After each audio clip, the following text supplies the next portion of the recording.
Oras alas 6:43 amo ni karon ang sitwasyon diri sa Banwa sang Kabatuan na Iloilo.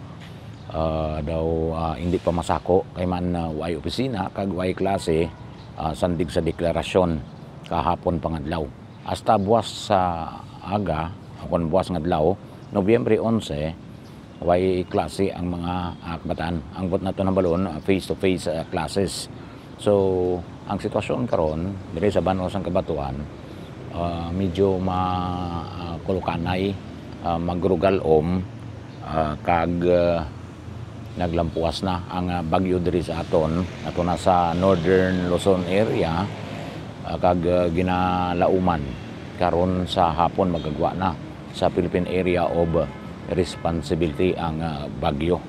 So ay sang dako nga gintuga nga pag-ulan halin kahapon tubtob sa subong. Nga muna kung tanay ang atong ginalauman, ginapreparahan, kag may mga abiso na sa mga punong barangay kag sa mga low-lying areas diri sa Banwa sang Kabatuan kahapon pa.